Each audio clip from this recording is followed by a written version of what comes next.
What's going on, everybody? It's Childish back out of the game, coming at you with another Summoner's War video. And in today's video, we're going to be focused on the main thing with this recent update here, the new units that have recently dropped in the game, the Vampire Hunters. So in today's video, that's what we're going to be focusing on.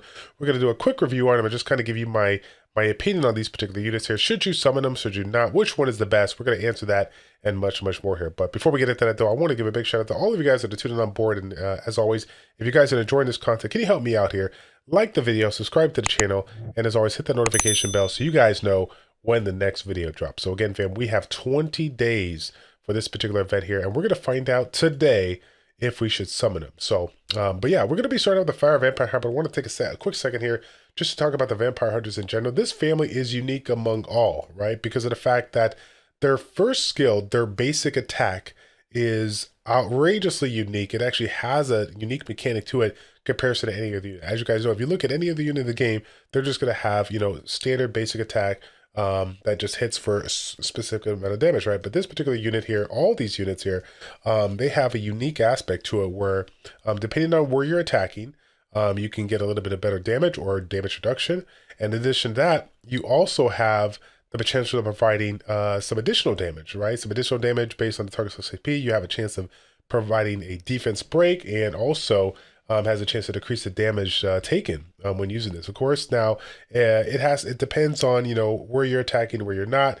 It's not obviously going to be a straight 100%, but again, it's honestly just an additional way of getting more damage, or you know, taking less damage if you're getting attacked, and also providing the level 1 defense down. As you guys know, when it comes to speeding up whatever runs we're doing, PvE or PvP, having as much defense down as possible, getting that thing stacked up to level 10 is outrageously impossible. So for the simple fact that these units here have that ability across the board for the basic attack, it's already you know, +1 on my list here. I'm really excited about that. And yeah, overall, really not too much more to ask for. I hope that down the road they actually incorporate more units out there that have some kind of unique mechanic there on their basic attacks. So again, next skill that we got for you guys is Blade Slash on the Fire Vampire Hunter here, Rosario. 3 mana cost here, reasonable damage, another way of providing the defense down. And then of course we can decrease the damage taken while utilizing it. But again, it is a conditional ability here. If you're attacked while attacking, then you're going to have that damage taken down. But that's good. I mean, at the end of the day, these units are generally built in a damage-based fashion. So if we have any opportunity to reduce the amount of damage take, we don't have anything to help us out on our team to mitigate it by means of just, you know, shields, defense buffs, so on and so forth here. This is going to help out a little bit. This is going to help out a little bit here. So do like the damage multipliers here. Really strong when it's maxed out here. So I think it definitely competes with the units out there that are currently in the game, right?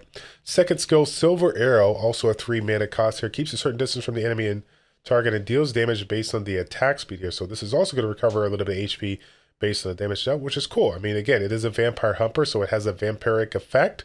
That is obviously very nice, so we'll take it. Now, this is particularly cool. Continuous effect here called Rage. So basically, for every second the caster doesn't have Rage, 2% of the HP will destroy. So it's a very small amount. Now, if he doesn't have any Rage and the HP is destroyed by 30, you're going to be able to cleanse and have the Rage kind of buff, you could say, for 20%. And that's going to provide yourself attack speed, precision, and your damage decrease taken by 20% here. So again, you're going to be a little bit lower on HP, but you're not going to take as much damage, and you're going to be a little bit more accurate with your abilities with that precision and whatnot here. And then on top of that, when the rage is over, you're going to recover the destructed HP. So it's not like Summoner Sword Sky Arena, once that destroyed HP is gone, then, you know, it's pretty much a loss and you can't get yourself back at 100% HP. You actually can. And remember, you do have that ability here that provides a little bit of a recovery you know, bonus here. So really nice kit. I like the kit overall. Definitely a fun unit to play around with here. Now, the next one that we're going to look at here is going to be the Water Vampire. And again, if you guys been keeping up with the previous servers, the Korean servers and whatnot here, this was probably one of the ones that was like the most popular of them all, simply for the fact that this particular unit had multiple abilities available to you to go ahead and strip beneficial effects. So as you guys know, dealing with beneficial effects in PvE, Battlefield, RTA, so on and so forth, it's a pain in the butt sometimes. So if you have a unit like this that has multiple ways of providing the beneficial effects, this is really good. We have a lot of different units in the game here that has AoE strippers or whatnot here, but of course when that ability is gone, if it's not on Soul Link and you don't have that mana, then of course you're going to be sitting there with, you know, just kind of waiting around to go ahead and get yourself you know, some potential to get that stripping abated. So now we have a lot of options in this one here to go ahead and utilize it. So this is obviously going to be really good. And in addition to that, this also has a critical rate bonus here for the passive. So you're not going to have to go ham when it comes to your critical rate here, right? If you focus on just getting upwards of 70% critical rate, then you're going to be able to get yourself, basically capped off here. But more importantly, before I even get into it, yes, 70% is going to be enough here, but keep in mind that it is very, very easy to get yourself anywhere from 10 to 50% critical rate by means of the the different types of grindstones you can put on it. So some of them are relatively inexpensive to build or to make, the gray and green ones respectively. And if you're one of those people out there that you could set up your unit in such a way that has a sick amount of damage, but the only amount of critical rate you can get is like 55 or 60, then go with it. Put the grindstones that you need, get yourself at 70, and then you'll have that passive in to bring it in here and get yourself at 100% here. So just want to point that out as that is a possibility here. But ultimately, yeah, we're looking at, like I said, multi-hitting ability here to strip some buffs with a high percentage rate. Similar to this one as well. You have yourself just a straight strip here, not a like activation rate or whatnot, but it's going to straight strip it. You're going to have a damage decrease down here by 30% while you're attacking, if you're attacked while you're attacking. And if you're able to go ahead and remove it, you have that attack, level 1 attack up for 60 seconds. So this is really good, especially if you're in a situation where you create a team for PvP and you don't have any other ways to provide some kind of attack buff or whatnot here, because you're utilizing other different units with various mechanics. Being able to provide this one another way of just kind of improving his overall damage without relying on anybody else is really good here. So I could definitely see why this is super popular. But me personally, right now, in the current state right now, I would definitely be going for this one. After we look at these two, I'd be going for this one here without question, just because of the fact that you just have multiple units, you have multiple ways of stripping. It's really, really easy to maximize on the damage output, considering the fact that you have the base crit rate, and then like I said before, between the grindstones, it makes it super easy. And again, it's overall really, really cool. This first skill that has the abilities to do it as well, do it in strip or whatnot here. So really, really good. It's really, really good in general here. So Mustasa, the Wind Vampire Hunter, again, similar skills here, but now keep in mind, one of the things that I did not mention, I apologize here, if I recall correctly, the skills are a little bit different here between the units here, right? As you guys can see, the fire one here for the first skill, if you use a continuous slash, you do have the defense break here, which is really good.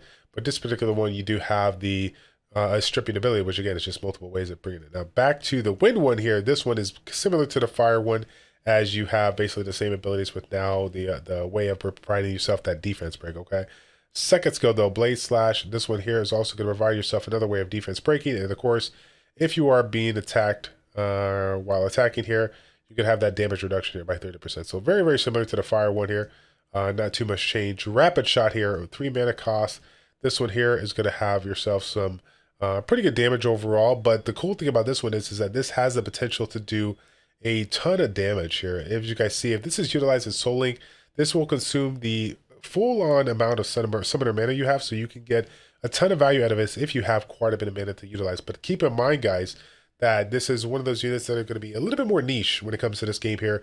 You're obviously not just going to throw this one in some match where you're bringing in, like if you're in RTA and you're bringing in, like a sustain comp or whatnot, you don't want to bleed out all your mana if you're not, creating a space to where you can really take advantage of a unit like this, right? This has the potential to one-shot, but you also need other units to kind of capitalize on this ability here and take full advantage of it. So I just want to put it out there, because while it looks good on paper, and I apologize in advance, I cannot speak on it because I don't have it.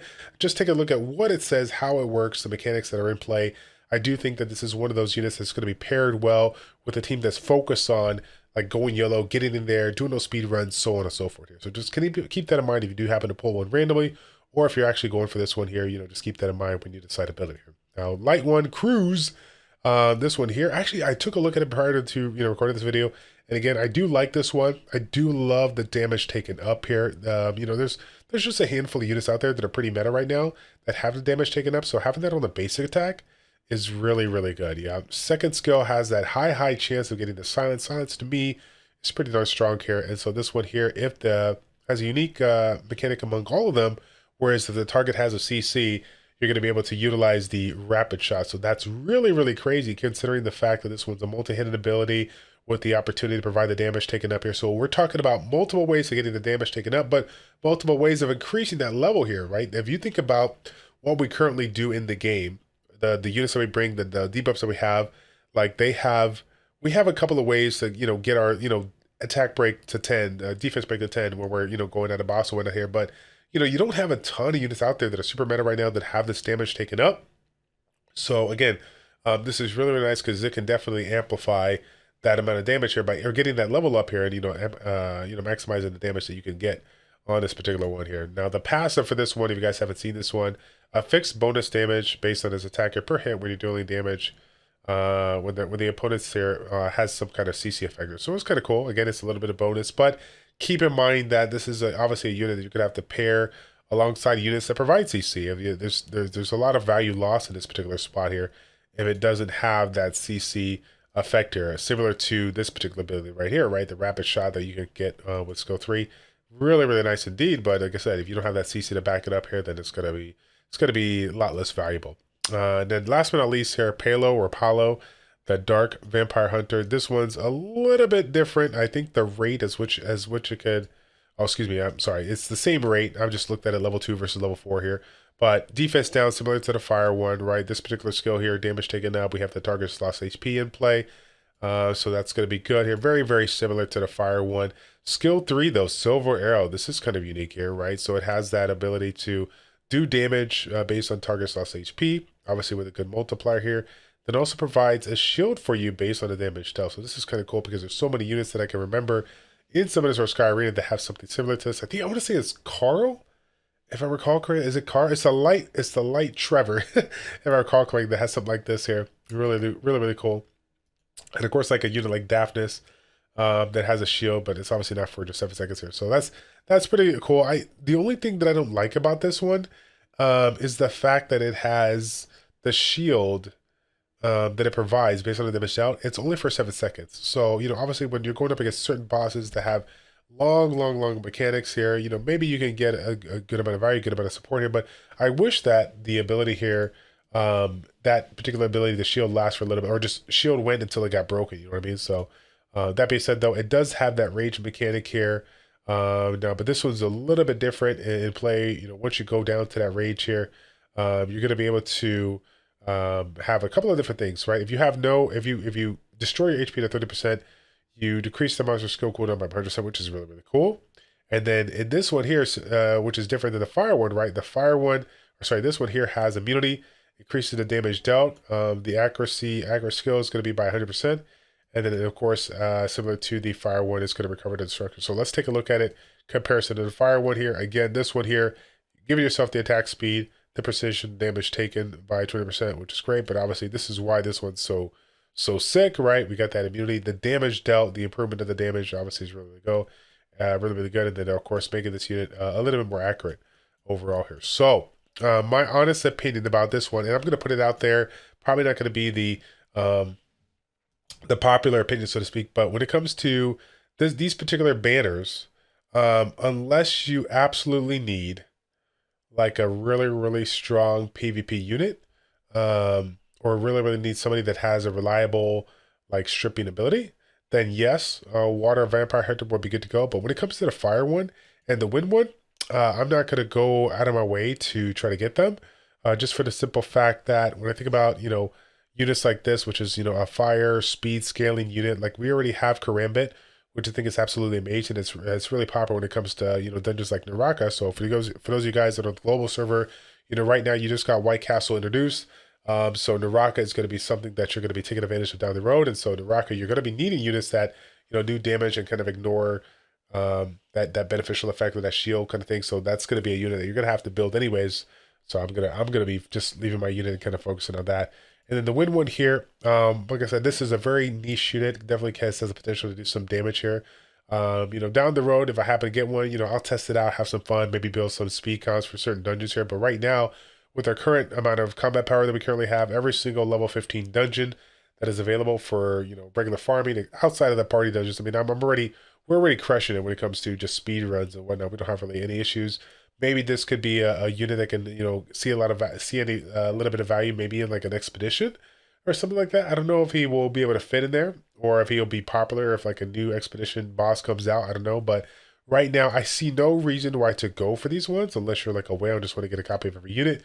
But definitely, if you are one of those people out there that are enjoying PvP or just want a reliable stripper, this one definitely has the potential to be good. It was super popular on the Korean server, and I can definitely see this one being popular on our server as well. But anyways, guys, that's going to be it for the video. Just wanted to do a quick review on these specific units. What do you guys think about this? Which one is good? Which one is bad in your humble opinion? And if you are going to summon, which ones are you going for? Leave a comment in the comment section down below. Let me know what you guys decide, okay? That's going to be it, fam. Thank you all so much for tuning in. It's your boy Childish or ChildishPlays. Check it out. Take care, and we'll see you all in the next one. I'm out.